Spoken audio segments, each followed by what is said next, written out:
നമ്മുടെ കേരളത്തിലെ ഇപ്പം ഏറ്റവും വലിയ പ്രശ്നം എന്താണെന്ന് ചോദിച്ചു കഴിഞ്ഞാൽ ഈ പി എസ് സി പരീക്ഷകളാണ്. ഈ പി എസ് സി പരീക്ഷകളിലുള്ള ക്രമക്കേടുകൾ, പി എസ് സിയിലുള്ള ക്രമക്കേടുകൾ എല്ലാവരും നമ്മുടെ കേരളത്തിലെ മിക്ക ഉദ്യോഗാർത്ഥികളും ഈ പി എസ് സി പരീക്ഷ എഴുതാറുണ്ട് അല്ലേ. ഞാൻ ഉൾപ്പെടെ എല്ലാവരും പി എസ് സി പരീക്ഷ എഴുതിയിട്ടുണ്ട്. ഈ പി എസ് സി പരീക്ഷ വളരെ എളുപ്പം നമുക്കൊരു സർക്കാർ ജോലി കിട്ടാനും നമ്മുടെ ലൈഫ് ഒന്ന് സെറ്റ് ആകാനുമുള്ള ഒരു പരീക്ഷയാണ് ഈ പി എസ് സി. അങ്ങനെയാണ് നമ്മൾ ഇത്രയും നാളും കരുതിയിരുന്നതും. പക്ഷേ ഈ പി എസ് സി പരീക്ഷകളിൽ ഇത്രയധികം ക്രമക്കേടുകൾ വരാൻ തുടങ്ങിയതോടെയാണ് ഇപ്പം 1ാം റാങ്ക് കിട്ടിയവൻ ലാസ്റ്റ് റാങ്ക് ആയി പോകുന്നു, ലാസ്റ്റ് റാങ്ക് കിട്ടിയവൻ ഫസ്റ്റ് റാങ്ക് കിട്ടുന്നു, ഇങ്ങനെയൊക്കെയുള്ള പല പ്രശ്നങ്ങൾ വരുന്നു. അതേപോലെ പി എസ് സിയിൽ മാർക്ക് ക്രമക്കേടുകൾ വരുന്നു. ഇങ്ങനെ പല പ്രശ്നങ്ങൾ വന്നു. നമുക്ക് തന്നെ അറിയാം, സെക്രട്ടേറിയറ്റിൻ്റെ മുമ്പിലും ഒക്കെ ഉപവാസവും മണ്ണ് വാരി കഴിക്കുന്ന എത്രയോ കാലങ്ങളായി. കഴിഞ്ഞ സർക്കാരിൻ്റെ കാലത്ത് തുടങ്ങിയ ഈ പി എസ് സി പ്രശ്നങ്ങൾ വന്നതാണ്. ഉദ്യോഗാർത്ഥികൾ എത്രയോ യുവാക്കളുടെ ഒരു ജീവിത മാർഗമാണെന്നറിയോ ഈ പി എസ് സി.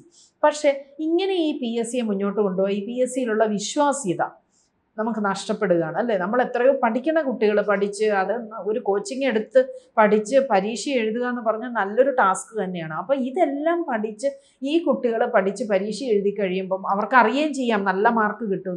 എങ്കിൽ പോലും അവർക്ക് അവസാനം ഒന്നും കിട്ടാതെ വരിക, അവരവസാനം ഇരുന്ന് ദിവസങ്ങളോളം ഇവിടെ ഇരുന്ന് സമരം ചെയ്യേണ്ട ഒരവസ്ഥ വരിക, അവർക്ക് ജോലിയില്ലാതെ വരിക. ചിലർക്കൊക്കെ ലാസ്റ്റ് ചാൻസിലാണ് ഈ പരീക്ഷ കിട്ടുമെന്നുള്ള ഒരു എന്തെങ്കിലും ഒരു ഇതെനിക്ക് ചാൻസ് കിട്ടും, അങ്ങനെ എനിക്കൊരു ജോലി കിട്ടും എന്നാണ്. പല കുടുംബങ്ങളും ഈ പി എസ് സി പരീക്ഷ എഴുതി റാങ്ക് ലിസ്റ്റിൽ കയറിപ്പറ്റി എങ്ങനെയൊക്കെ ജോലിയായി ഒക്കെയാണ് പലരും പോകുന്നത്. അപ്പോൾ ഇതൊരു സേഫ് സോണാണ്.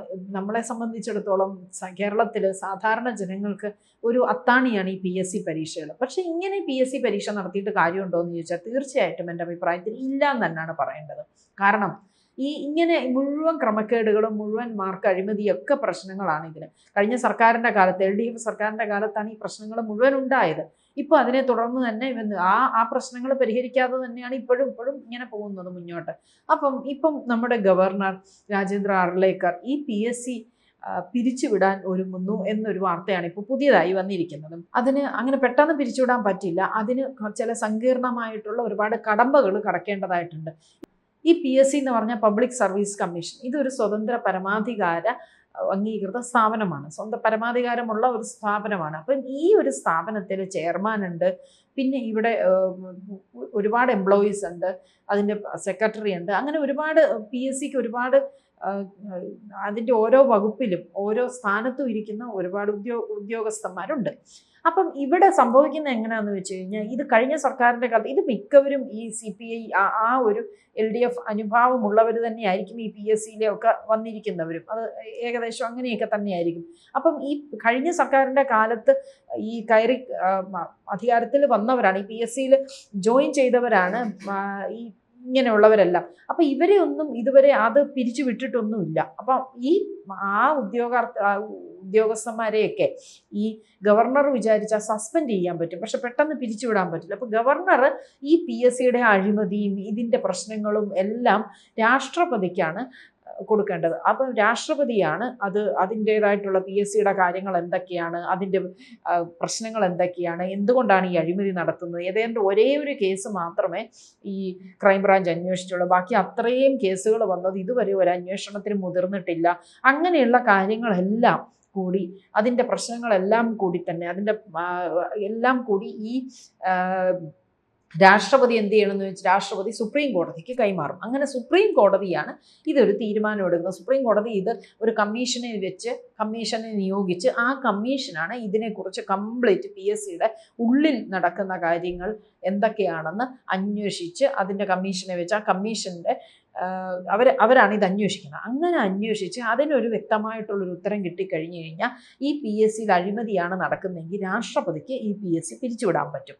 അതല്ലെങ്കിൽ രാഷ്ട്രപതിക്ക് ഗവർണറോട് പറയാൻ പറ്റും.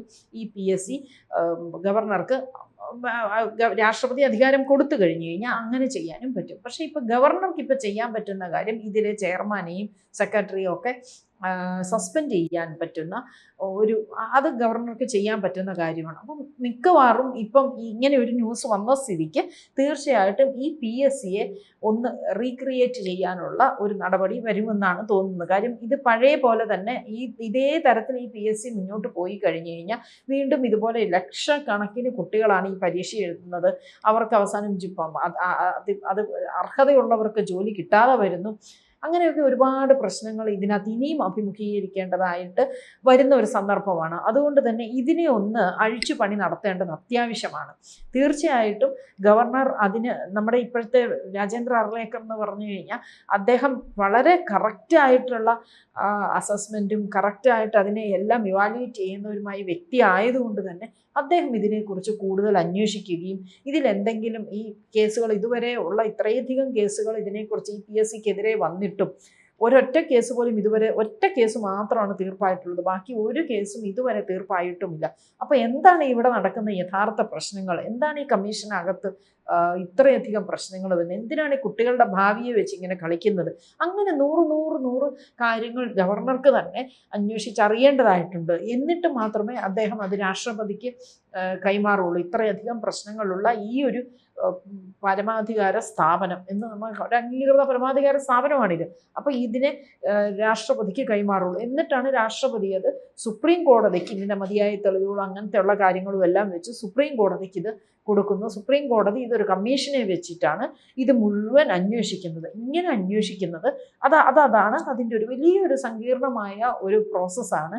ഈ PSCയെ പിരിച്ചുവിടണമെങ്കിൽ മതിയായ കാരണങ്ങളില്ലാതെ ഒന്നും ചെയ്യാൻ പറ്റില്ല. അപ്പം ഇങ്ങനെയുള്ള കാര്യങ്ങളൊക്കെ ചെയ്ത് സ്റ്റെപ്പ് ബൈ സ്റ്റെപ്പായിട്ടുള്ളൊരു പ്രോസസ്സ് വഴിയാണ് PSCയെ ഈ സസ്പെൻഡ് ചെയ്യുന്നത്. ഇപ്പോൾ PSCയിലുള്ള ഈ ചെയർമാനെയും അതിൻ്റെ സെക്രട്ടറി അങ്ങനെയുള്ളവരെയൊക്കെ ഗവർണർക്ക് വേണമെങ്കിൽ മതിയായ കാരണം കാണിക്കൽ നോട്ടീസൊക്കെ കൊടുത്ത് പിരിച്ചുവിടാൻ പറ്റും, സസ്പെൻഡ് ചെയ്യാൻ പറ്റും. പിരിച്ചുവിടാനല്ല, സസ്പെൻഡ് ചെയ്യാൻ പറ്റുന്നതാണ്.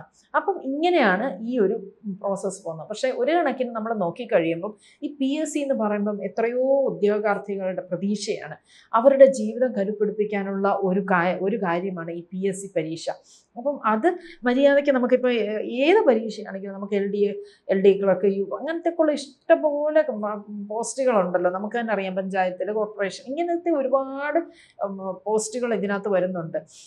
അപ്പോൾ ആരോഗ്യ രംഗത്താണെങ്കിലും എന്തിലും PSC എഴുതി കഴിഞ്ഞ് കഴിഞ്ഞാൽ നമുക്കൊരു നന്നായിട്ടൊക്കെ ഏകദേശമൊക്കെ നന്നായിട്ടൊക്കെ പഠിച്ചൊക്കെ പരീക്ഷ എഴുതുവാണെങ്കിൽ തീർച്ചയായിട്ടും നമുക്ക് അതിൽ വിജയിക്കാൻ പറ്റുകയും ചെയ്യും. ഒരു സാധാരണ ഒരു ആവറേജ് സ്റ്റുഡൻറ്റിന് സുഖമായിട്ട് ജോലിക്ക് കയറാനുള്ള ഒരു മാർഗ്ഗമാണ് ഈ PSC പരീക്ഷ. പക്ഷേ ഇതിനകത്ത് ഒരു അഴിച്ചുപണി നടത്തേണ്ടത് അത്യാവശ്യം തന്നെയാണ്. കാരണം ഈ അഴിച്ചുപണി നടത്തിയിട്ടില്ലെങ്കിൽ ഇതിനകത്തുള്ള ക്രമക്കേടുകൾ, ഈ അഴിമതിയും ഇതിനകത്തുള്ള മാർക്കിൻ്റെ ക്രമക്കേടും പ്രശ്നങ്ങളും ഒക്കെ ഇനിയും ഇത് തുടർന്ന് വന്നുകൊണ്ടേയിരിക്കും. അപ്പോൾ തീർച്ചയായിട്ടും ഇതിനൊരു അഴിച്ചുപണി നടത്തേണ്ടതാണ്. അപ്പോൾ ഗവർണർക്ക് ഏതാണ്ട് ഇതിനെക്കുറിച്ചിട്ടുള്ള ഏകദേശം മനസ്സിലായി. ഇത് മുഴുവൻ അഴിമതിയാണെന്നും പ്രശ്നങ്ങളാണെന്നും കുട്ടികളുടെ ഈ സമരവും ഇതൊക്കെ കൊണ്ട് മൊത്തം ഒന്ന് മാറ്റേണ്ടതായിട്ടുണ്ടെന്ന് ഗവർണർക്ക് മനസ്സിലായി. അപ്പോൾ ഗവർണർ എന്താണ് തീരുമാനമെടുത്ത മട്ടാണ് കാര്യം. PSCയുടെ ഈ പ്രശ്നങ്ങളെല്ലാം കൂടെ തന്നെ രാഷ്ട്രപതിക്ക് കൊടുക്കാനുള്ള ഒരു തയ്യാറെടുപ്പിലാണ്. മിക്കവാറും PSCയുടെ ചെയർമാനെയും അതിൻ്റെ ആരോപണ വിധേയരായവരെയും ഒക്കെ ചിലപ്പോൾ സസ്പെൻഡ് ചെയ്യുകയും അദ്ദേഹം ചെയ്തേക്കാം. അപ്പം എന്താണെങ്കിലും ഇനി PSC പരീക്ഷ കുറച്ചുകൂടെ ട്രാൻസ്പെറൻ്റായി നല്ല അതിൻ്റെ അകത്ത് ഒന്ന് അഴിച്ചുപണിയൊക്കെ നടത്തി പുതുതായിട്ട് ഈ PSCയുടെ ഒരു കമ്മീഷൻ, പബ്ലിക് സർവീസ് കമ്മീഷൻ ഒരു നല്ലൊരു സ്ഥാപനമായിട്ട് മുന്നോട്ട് വരുമെന്ന് തന്നെ നമുക്ക് പ്രതീക്ഷിക്കാം. എന്താണെങ്കിലും ലേറ്റസ്റ്റ് ആയിട്ടുള്ള ഒരു ന്യൂസാണ് ഇപ്പോൾ വന്നിരിക്കുന്നത്. കൂടുതൽ വാർത്തകളും വിശേഷങ്ങളും നിങ്ങളിലേക്ക് എത്താൻ ABC മലയാളം സബ്സ്ക്രൈബ് ചെയ്യുക, ബെൽ ബട്ടണും അമർത്തുക.